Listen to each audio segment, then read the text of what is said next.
నారా చంద్రబాబు నాయుడు, నారా లోకేష్, మిగతా Telugu Desam party leaders వీళ్ళందరూ కూడా వైఎస్ఆర్ కాంగ్రెస్ పార్టీ పైన గౌరవ ముఖ్యమంత్రి శ్రీ జగన్మోహన్ రెడ్డి గారి పైన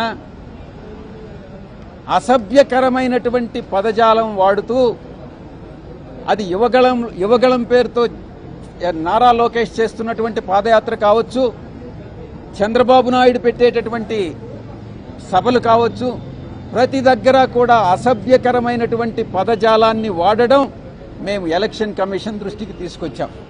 వీరి మీద ఇండియన్ పీనల్ కోడ్ కింద, క్రిమినల్ ప్రొసీజర్ కోడ్ కింద, Indian penal code, criminal procedure code కింద వీరి మీద క్రిమినల్ యాక్షన్ తీసుకోవాలి అన్నటువంటి విషయాన్ని ఎలక్షన్ కమిషన్ దృష్టికి తీసుకురావడం జరిగింది.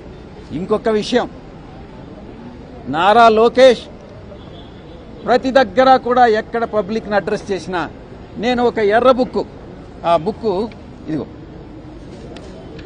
ఎర్ర బుక్, నేను ఈ రెడ్ బుక్ ఉంది, ఈ రెడ్ బుక్లో ఎవరైతే అధికారులు వైఎస్ఆర్ కాంగ్రెస్ పార్టీకి పనిచేస్తారో, నిజానికి ఏ పొలిటికల్ పార్టీకి అధికారులు పనిచేయరు. అధికారులు ఎప్పుడు కూడా బ్యాలెన్స్డ్గానే ఉంటారు. ఎవరైతే తెలుగుదేశం పార్టీకి వ్యతిరేకంగా పనిచేస్తారో ఇవన్నీ ఆరోపణలు. వారందరినీ కూడా నేను ఈ బుక్లో వారి పేర్లు నోట్ చేసుకుంటున్నాను. మేము అధికారంలోకి వస్తే, తెలుగుదేశం పార్టీ మేము అధికారంలోకి వస్తే ఈ ఆఫీసర్స్ అందరి మీద యాక్షన్ తీసుకుంటాం, వాళ్ళని సర్వీస్ నుంచి డిస్మిస్ చేస్తాం, వాళ్ళని జైల్లో పెడతాం అన్నటువంటి థ్రెట్స్ అన్నీ ఇస్తా ఉన్నాడు, భయభ్రాంతులకు గురి చేస్తూ ఉన్నాడు. వీరి మీద నారా లోకేష్ మీద, నారా చంద్రబాబు నాయుడు మీద తగిన చర్యలు తీసుకోవాలి అన్నటువంటి విషయాన్ని ఎలక్షన్ కమిషన్ దృష్టికి తీసుకురావడం జరిగింది. ఇక చాలా చాలా ముఖ్యమైనటువంటి అంశం, లాస్ట్లో ఒక అప్పీల్ చేశాం. ఈ యొక్క లోకేష్ మీద యాక్షన్ తీసుకోవడంతో పాటు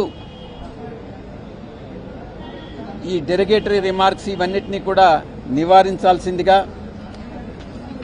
ఆఖరిగా చివరిగా ఎలక్షన్ కమిషన్ని మేము ఒకటి నివేదించాం, రిక్వెస్ట్ చేశాం. తెలంగాణలో పార్లమెంట్ ఎలక్షన్స్, ఆంధ్రప్రదేశ్లో పార్లమెంటు కానీ అసెంబ్లీకి కానీ ఎలక్షన్స్ ఒకే ఫేజ్లో ఒకే డేట్లో పెట్టండి.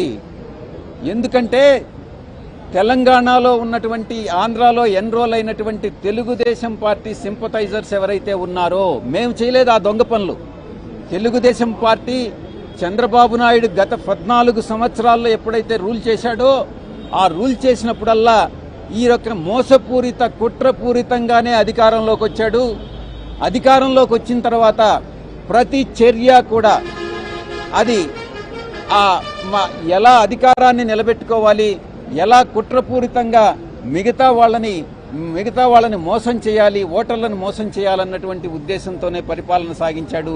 అందుకే ఈ డూప్లికేట్ ఓటర్స్ అన్నీ కూడా అటు తెలంగాణలో కూడా ఇక్కడ కూడా ఉన్నాయి.